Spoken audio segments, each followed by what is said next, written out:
the first day of the week, Mary Magdalene went to the tomb. It was still dark. Mary saw that the large stone had been moved away from the tomb. So Mary ran to Simon Peter and the other follower, the one Jesus loved. Mary said, "They have taken the Lord out of the tomb. We don't know where they have put him." So Peter and the other follower stood for the tomb. They were both running, but the other follower ran faster than Peter. So the other follower reached the tomb first. He bent down and looked in. He saw the strips of linen cloth lying there, but he did not go in. Then following him came Simon Peter. He went into the tomb and saw the strips of linen lying there. He also saw the cloth had been around Jesus' head. The cloth was folded up and laid in a different place from the strips of linen. Then the other follower, who had reached the tomb first, also went in. He saw and believed. These followers did not yet understand from the scriptures that Jesus must rise from death. Then the followers went back home, but Mary stood outside the tomb crying. While she was crying, she bent down and looked inside the tomb. She saw two angels dressed in white. They were sitting where Jesus' body had been, one at the head and one at the feet. They asked her, "Woman, why are you crying?" She answered, "They have taken away my Lord. I don't know where they have put him." When Mary said this, she turned around and saw Jesus standing there, but she did not know that it was Jesus. Jesus asked her, "Woman, why are you crying? Whom are you looking for?" Mary thought he was the gardener, so she said to him, "Did you take him away, sir? Tell me where you have put him, and I will get him." Jesus said to her, "Mary." Mary turned around Jesus and said in the Jewish language, "Rabboni." This means teacher. Jesus said to her, "Don't hold me. I have not gone up to the Father, not yet gone up to the Father. But go to my brothers and tell them this. I am going back to my Father and your Father. I am going back to my God and your God." Mary Magdalene went and said to the followers, "I have seen the Lord," and she told them what Jesus had said to her. Thank you, Joy. Welcome again to Grace Church Easter service, and what a strange Easter it is. I mean, this lockdown has put giving up things for Lent in perspective, really, hasn't it? Made it slightly redundant. We were having a discussion about the Easter eggs and whether or not that was an essential trip or not. Turns out it depends who you ask. Today we celebrate Easter, and I want to look at Easter as the start of God's new creation. This passage that Joy so beautifully read comes at the end of John's account, and we've started going through John this year as a church. There's a lot of newness in John, and as we've seen, there is this unmissable creation theme from the beginning opening lines of John, which are identical to the opening lines of Genesis. In the beginning. Of course, creation in Genesis is set out in the format of a week. And in John, in two places, he slows us down. He lays out 7 days a week for us. He focuses us in, as we've looked at before. Once is at the start, in the first 2 chapters, and the second is at the end, in chapters 19, 12 to 19, which is where we'll be looking today. Jesus' final week before his death. It's called Passion Week. And at the beginning of chapter 12, John starts it by saying 6 days before Passover. John doesn't waste words. Everything's in there for a reason, and he wants us to see that this is a week. Just as the first week at the beginning of the book of John finishes with what John calls Jesus' first sign, water into wine, a new covenant. So the last week finishes with Jesus' 7th sign, the resurrection, new creation. 7 comes up a lot in John and a lot in the Bible. It's a symbol of perfection, of completeness. It's God's number, if you like. And as we track this last week of Jesus' ministry, we see a sort of unravelling of the first creation. Everything that people expected and everything that the world saw as powerful and saw as good was being undone by Jesus, turned upside down. He had power over disease and sickness, over the wind and the waves. He had power over life and death as he raised Lazarus, and yet he was talking about his own death. He talks about his kingdom coming, and then he enters Jerusalem on a donkey. He draws a massive crowd, and then he says something that disperses the crowd just as quickly. And John writes so beautifully as he takes us through this last week. Some of Jesus' most profound teaching to us, his disciples, is in this last week, in these chapters. And from chapter 12 onwards, if you read it through, you can feel the tension mounting. The plots to kill Jesus intensify, and people are increasingly afraid to identify with him because of the threats of the religious leaders. Jesus is increasingly isolated and rejected until he stands alone. And as this last week reaches its climax, day 6, the day man was created, Pilate stands in front of God's people and he says, "Behold the man."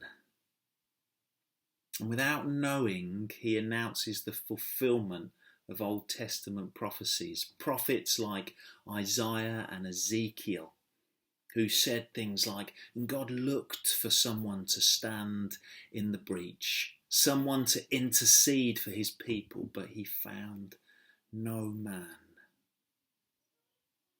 And here is the man, the second Adam, who's going to stand in this gap, who will succeed where the first Adam failed. He is the one who will bring salvation. And on the evening of the 6th day, that final week, the final week of Jesus' ministry, of the week where all the old creation is laid bare in all its anger and all its bitterness and all its rejection of God, Jesus is crucified. And as Jesus' work comes to an end, he cries out, "It is finished." And you can almost hear the Father in his agonies looking on at this and saying, "It is good. It is very good." John and Mary are there standing, watching and looking on, and they see a spear thrust into Jesus' side. All that they'd known, all that they'd loved, all that they'd put their hope in was gone. How? Why? Why didn't he do something? This can't be right. He was supposed to be God. So hard for them to understand. Doesn't fit with what God should be doing, what the king should be doing. Doesn't fit with what they think God should be like. And as I think about it, it doesn't fit with what we think God should be like in so many ways. And if it was difficult for them, it's difficult for us. And just like the original disciples, we need to rethink, I think, sometimes what God is like. Mike Reeves, who is a theologian here in the UK, he said this. He said, "What kind of God is this who would bleed and die for us?" And he goes on, he says, "As I sit in my comfy armchair, I tend to assume that God must be rather like me. Bigger and better, I concede, but basically like me. Me on cosmic steroids. Then I see the cross, and it's like a defibrillator to the mind. In Jesus' death on the cross, God demonstrates, God shows us and the rest of the universe what he is like, his character perfectly demonstrated. And then there's silence. Just as God rested on the seventh day after creation, so now Jesus rests in the tomb. And creation waits. And John starts where we heard Joy read. John starts on the first day of the week. He means us to see this as a new week. He says it twice, in case we've missed it the first time. This was the first day. And here again, we find ourselves with a man and a woman in a garden. The story of Easter, the story of Jesus, the Word becoming flesh, is not a story about God saving us out of this world, an act of God that enables us to go to heaven, but of the Creator stepping into this world, his creation, his good creation, to put it right, to renew it. And Jesus' resurrection wasn't an isolated event, but the start of something new.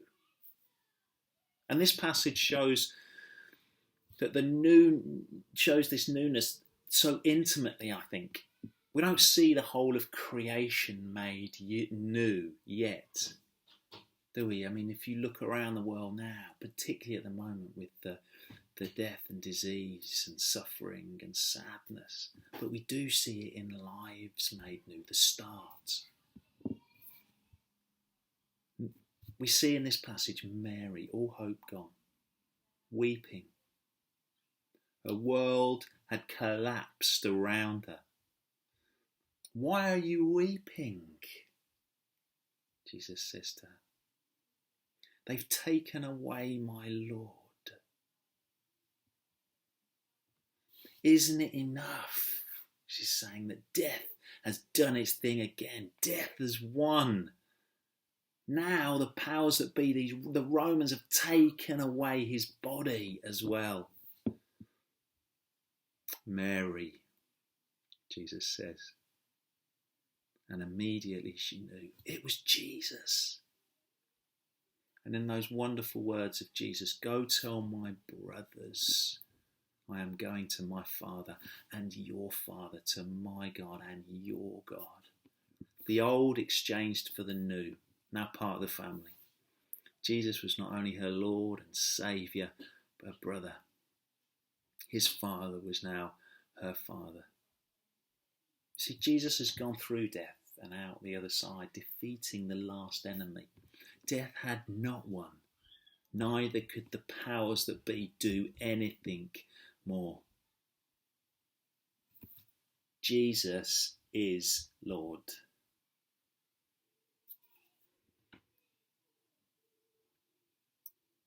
And now Jesus offers that new eternal life to all who believe in him. The bride we are called. We are called Jesus' bride. And Jesus says to his bride, all that I am, I give to you. And all that I have, I share with you. New creation has begun. It burst forth on that day, Jesus' resurrection. That's not to say that everything is perfect, as I say, in the world. Just look at what's going on around us at the moment. But we see the start, not the complete thing. Romans 8, verses 22 to 23 say this, for we know that the whole creation has been groaning together in the pains of childbirth until now. And not only the creation, but we ourselves, who have the first fruits of the Spirit, groan inwardly as we wait eagerly for adoption as sons, the redemption of our bodies. For in this hope we were saved. The world groans, Paul says. Creation groans as we wait for the new creation to be fully revealed. And we see that groaning. and it will be fully revealed when Jesus returns. But just like Mary, we know that foretaste of it now. Hope restored, hope for a future, hope of new life because of Jesus and his resurrection. And we should pray for and expect to see glimpses of this new creation, this new kingdom breaking in now. Today, Easter Sunday, we celebrate our resurrected King who has defeated death and is the firstborn of a new creation, and who calls us and all people to be part of that in him. Happy Easter.